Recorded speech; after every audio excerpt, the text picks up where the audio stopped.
Drawback of collision theory. What are the drawbacks of collision theory? First drawback is that collision theory is not applicable for complicated molecules or complexes such as triatomic molecules और tetraatomic molecules. Collision theory किन molecules के लिए applicable नहीं है? जो भी complicated molecules होते हैं या तो फिर ऐसे कॉम्प्लेक्सेस जिनमें ट्राइएटॉमिक मॉलिक्यूल हो गए. ट्राइएटॉमिक मतलब ऐसे मॉलिक्यूल्स जिनमें 3 एटम हो गए. ऐसे ही टेट्राएटॉमिक मॉलिक्यूल्स को भी कोलिजन थ्योरी एप्लीकेबल नहीं होती. टेट्रा मतलब 4 एटॉमिक मॉलिक्यूल्स.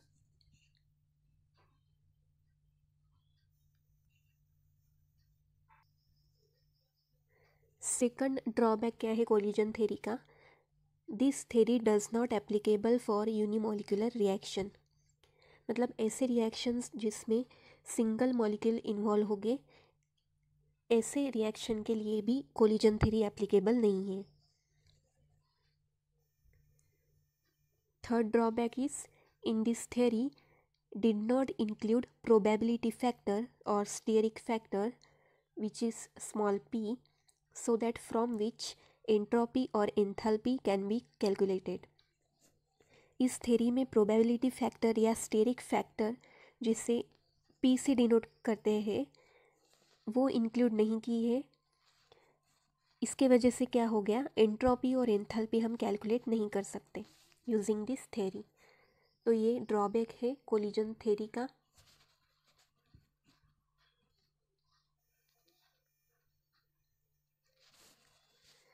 अब सपोज कंसिडर करेंगे हम एक बायोमोलिकुलर रिवर्स रिएक्शन है. ऐसी रिवर्स रिएक्शंस जिसमें 2 मॉलिक्यूल इन्वॉल्व है. तो सबसे पहले हम लेंगे x plus Y. It will give x y in forward direction और फॉरवर्ड डायरेक्शन का रेट कांस्टेंट लेंगे हम k1. ऐसे ही बैकवर्ड डायरेक्शन मतलब ये क्या है, रिवर्स रिएक्शन है. तो रिवर्स रिएक्शन के लिए रेट कांस्टेंट लेंगे हम k2. Equation number 1. This is the biomolecular reverse reaction. Now apply Arrhenius equation for this reaction. Arrhenius equation क्या है? That k is equal to z into e to the power minus e upon R T. ये है अर्हेनियस equation. ये apply करेंगे हम equation number 1 के लिए. Now this formula can be applied in collision theory for determining reaction rate factor introducing p factor. मतलब जो हमने प्रोबेबिलिटी या स्टेरिक फैक्टर देखा दैट इज स्मॉल p, इसको निकालने के लिए, डिटरमाइन करने के लिए हम अर्हेनियस इक्वेशन का यूज़ कर सकते हैं. तो अर्हेनियस इक्वेशन को हम मॉडिफाई करेंगे इन k1 इज इक्वल टू, यहाँ पर हमने ऐड कर दिया p1 which is steric factor, p1 z1 into e to the power minus e1 upon R T. Equation number 3. ये फॉरवर्ड रिएक्शन का रेट कांस्टेंट था k1, उसके लिए हमने अर्हेनियस इक्वेशन में मॉडिफाई कर लिया है उस इक्वेशन को. ऐसे ही रिवर्स रिएक्शन का रेट कांस्टेंट था k2. तो k2 क्या हो जाएगा, k2 is equal to p2 z2 into e to the power minus e2 upon R T. This is equation number 4.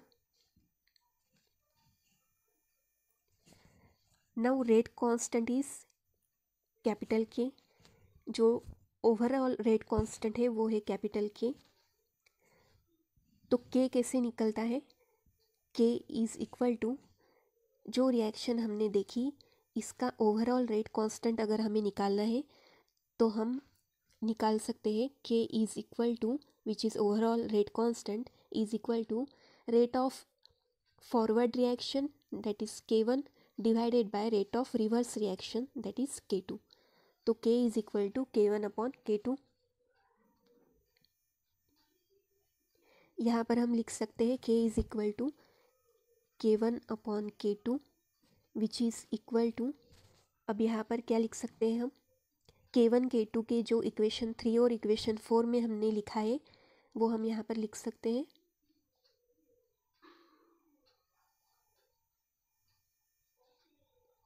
सो यहाँ पर क्या आएगा, K1 क्या है, P1 Z1 into E to the power minus E1 upon RT जो था equation number 3 divided by K2 क्या था, P2 Z2 into E to the power minus E2 upon RT। तो ये हो गया हमारा overall rate constant that is capital K which is equal to K1 upon K2 और ये है इक्वेशन नंबर 5।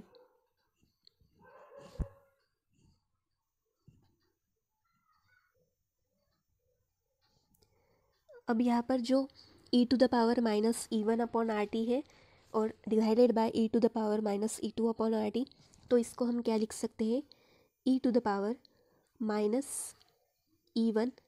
अब ये जो माइनस E2 है इसे हम ऊपर ले लेंगे तो ये हो जाएगा प्लस E2 और इन दोनों का जो डिनोमिनेटर है वो सेम है दैट इज़ RT। मतलब इस इक्वेशन को हम ऐसे लिख सकते हैं। तो हमें इक्वेशन क्या मिलता है, K is equal to P1 Z1 upon P2 Z2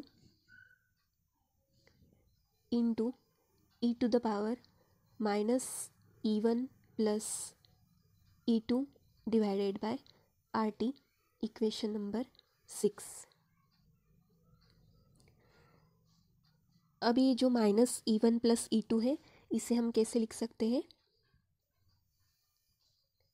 सबसे पहले हम लिखेंगे K is equal to P1 Z1 upon P2 Z2 into E to the power, यहाँ पर जो निगेटिव साइन है माइनस E1 प्लस E2, यहाँ पर निगेटिव साइन हम बाहर ले लेंगे, अंदर लिखेंगे E1 minus E2 divided by RT। ऐसे लिख सकते हैं हम, क्योंकि हमने निगेटिव साइन ब्रैकेट के बाहर ले लिया, ये और ये इक्वल है क्योंकि माइनस माइनस क्या हो जाएगा, प्लस E2 और माइनस E1।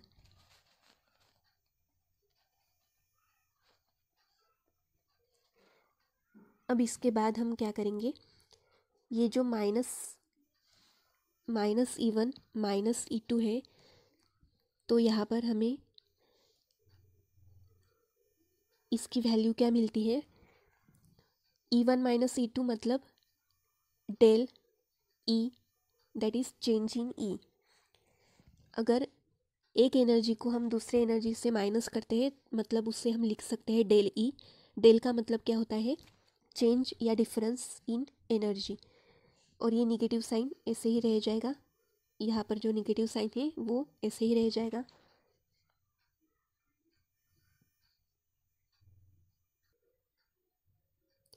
तो हम क्या लिख सकते हैं, minus del E upon RT। तो इक्वेशन क्या हो जाएगा, K is equal to P1 Z1 upon P2 Z2 E to the power minus del E upon RT equation number 8।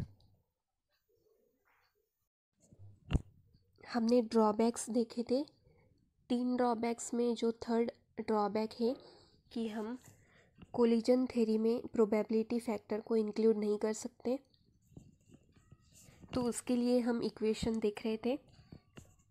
Equation 8 क्या मिला था हमें, K is equal to P1 Z1 upon P2 Z2 into E to the power minus del E upon RT equation number 8। अब जो Gibbs equation होता है वो होता है del G is equal to del H minus T del S।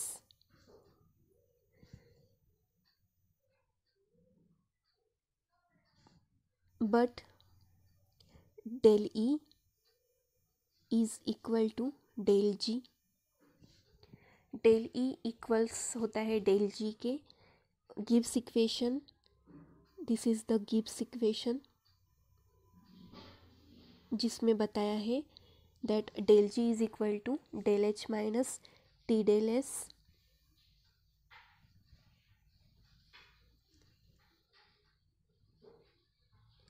Del E is equal to del G, तो यहाँ पर हम डेल ई लिख सकते हैं। तो इक्वेशन मिलेगा del E is equal to del H minus T del S, क्योंकि यहाँ पर ये दोनों इक्वेशन सेम है। Del E is equal to del G है, इसीलिए डेल जी के जगह पे हम डेल ई लिख सकते हैं। तो del E is equal to del H minus T del S.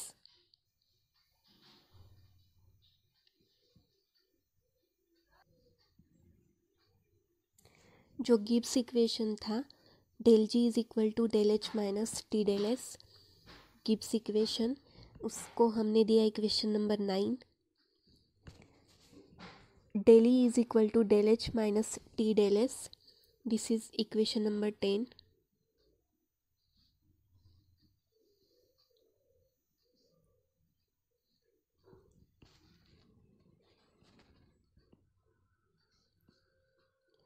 हमें माइनस डेल ई की वैल्यू चाहिए, इसलिए इस इक्वेशन को हम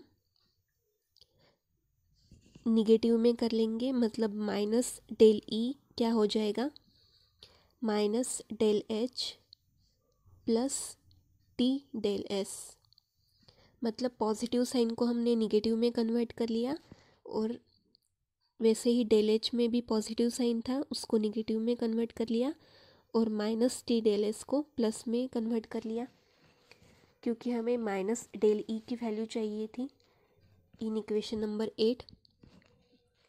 यह है equation number 11। Now put this value in equation 8। Equation number 8 में हम इक्वेशन नंबर 11 की वैल्यू पुट करेंगे। इक्वेशन नंबर 8 क्या था हमारा, ये था equation number 8, K is equal to P1Z1 upon P2Z2 into E to the power minus del E upon R T. तो माइनस डेल ई की जो वैल्यू है यहाँ पर हम पुट करेंगे।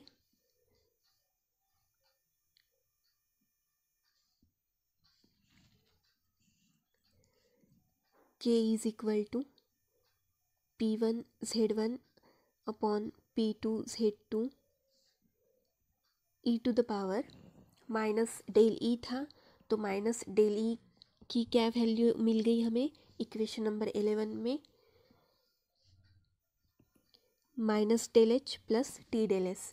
वही हमें यहाँ पर पुट करना है, minus del H plus T del S, ये थी माइनस डेल ई की वैल्यू, डिवाइडेड बाय क्या था, minus del E upon R T था, वैसे ही हम लिख लेंगे। सिर्फ हमने क्या किया, जो माइनस डेल ई की वैल्यू है यहाँ पर पुट की इन इक्वेशन नंबर 8। ये है इक्वेशन नंबर 12।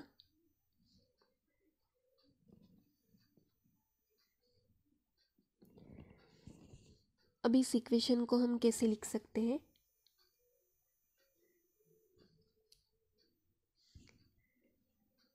के इज इक्वल टू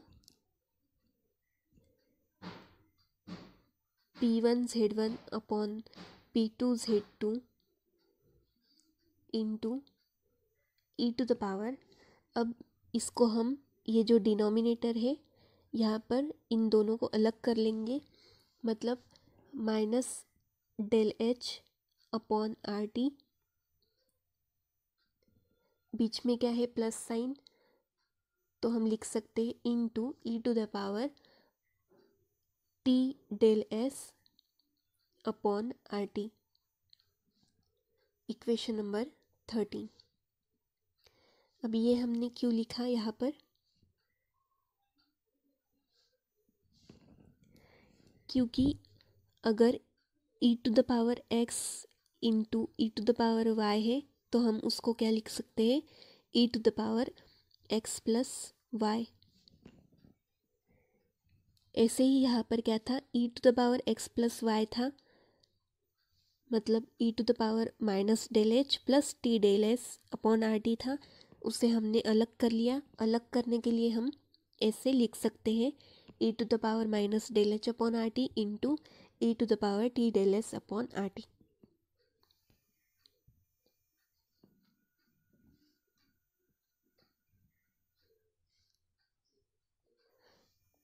सो ये जो इक्वेशन 13 है ये हमारा फाइनल इक्वेशन है। Now this equation number 13 it shows that factor del h, equation number 13 shows that factor del h and del s क्या है, एंट्रोपी, और del h क्या है, एंथैल्पी, चेंज इन एंथैल्पी और change in entropy. So factor at del h and del s are not evaluated or not introduced for determining K of collision theory। इन factor को include नहीं किया गया in collision theory for determination of constant K।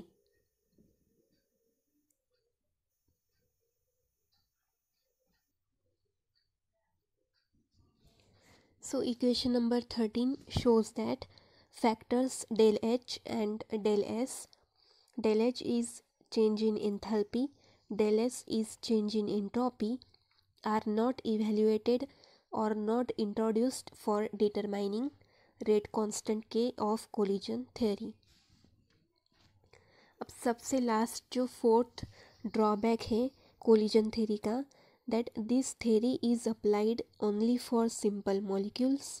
ये theory सिर्फ simple molecules के लिए apply करती है, इन विच लॉजिकल कैलकुलेशन आर रिक्वायर्ड।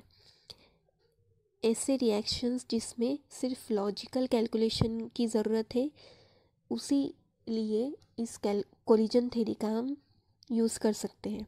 तो ये 4 ड्रॉबैक्स थे कोलिजन थ्योरी के।